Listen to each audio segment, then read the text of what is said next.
started cycling with 16 years old. My friends were the ones that convinced me. I was playing football before, and when I discovered cycling, my friends convinced me to my first road race. I discovered a new world. Immediately I was really fascinated about cycling, about the speed, about competing not just with the other teams or the other cyclists, also the personal competition, like trying every day to improve your level, to go faster, to go farther, make more kilometers.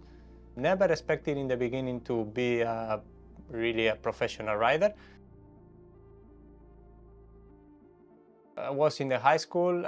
I had a friend that sold me his bike. The price was 120 euros, so it was almost a present. And this was my first bike, and I started not to race, just to train, just to enjoy. I never expected even to race, even to be professional, but I was enjoying the moment. And I have to say, the first day I participated in a cycling race, I changed my mind. I said, yeah, I love the competition. I love this adrenaline.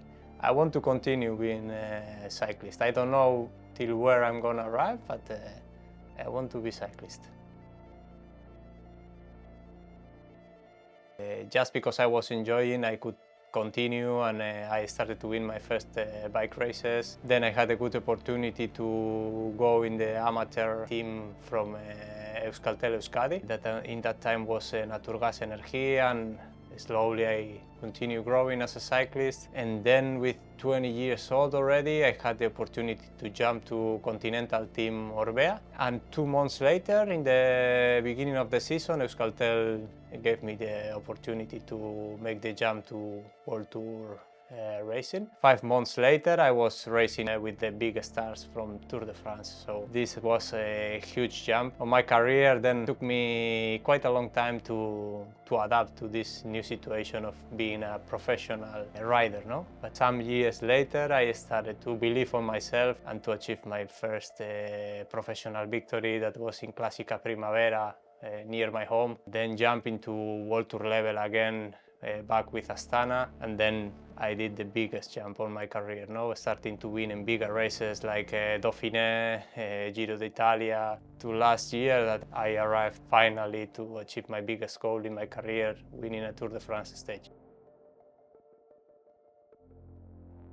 For me, it was very important when I won my first professional race, that one that I mentioned before, Classica Primavera in Amorebieta. It's a small race. Now it doesn't even exist. I always seen that race like a child, so for me being there give me extra confidence, And the first time doing something is always great, And that moment when I discovered that I was able even to win a bike race was so great, After I also remember like victories in the Giro d'Italia, two stages in the same edition, that was also great. And of course winning a stage in Itulia, home race, that was also a highlight for me.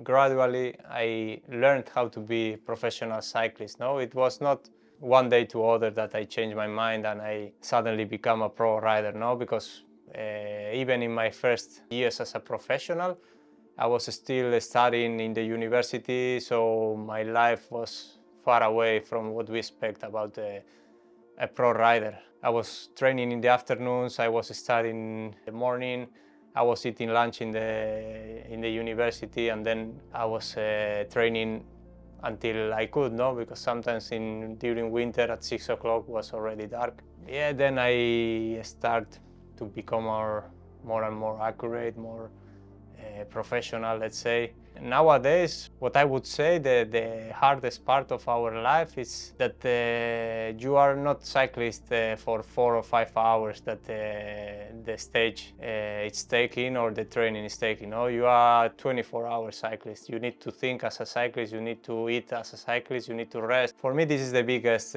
sacrifice, thinking that you can do so many different things in life, but you chose to be cyclist, you've chosen to be a cyclist. So if you wanna perform 100%, 100%, you need to think as a cyclist 24 hours. Yeah, I think it's a key point in the performance of a cyclist. How to manage this huge stress. It's not physical stress or psychological. The expectations of the cycling fans, expectations from the team. Once you arrive high level, you never wanna come down from this standard, no? And then, yeah, it's hard. You need to push every day your mind to go again, training till the limit and to make everything until the perfection. And I don't know if there's a real secret to manage this pressure, no? I think once you believe that you did everything you could, then you need to take out this pressure, no? You know you've done everything that was possible for you, and then you go to the race. And in this case, if I believe that I did the best, then I race without big pressure, no? Because I just believe that the things that are gonna happen in the race, some of them are not under my control. So I just try to flow in the group, just to have the mind as much as clear as possible. Don't let the environment affect too much on me. If everyone is crazy, try to do the other way, try to calm, let them panic, and then take my own way and take my own decisions. No, have a plan and try to make this plan as accurate as I can. No, and I think this is important also. No, to have a plan, stick to this plan, and just not try to improvise too much during the race.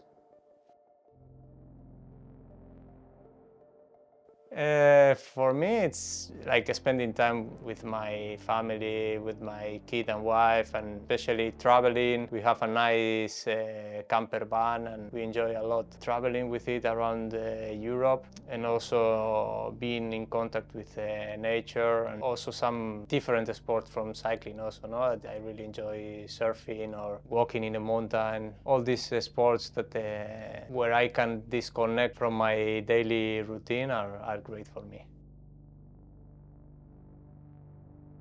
Since my first bike that I mentioned before, the evolution has been really fast. Especially, I would say, the first years of my career, the weight was maybe the biggest change, no? Lightest and lightest, going to carbon, full carbon, everything.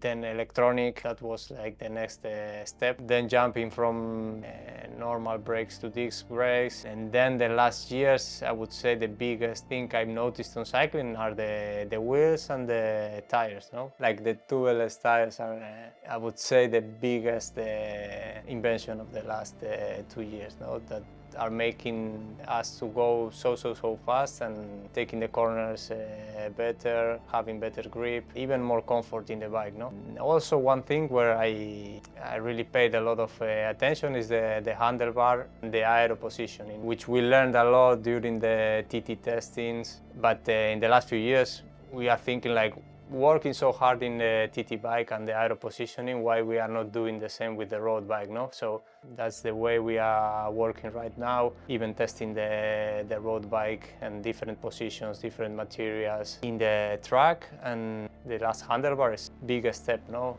Looking always to a most aero position, trying to keep the shoulders as close as possible from the ears, and always without losing the control for the most technical aspects, no? Going fast in the distance also, and going safe.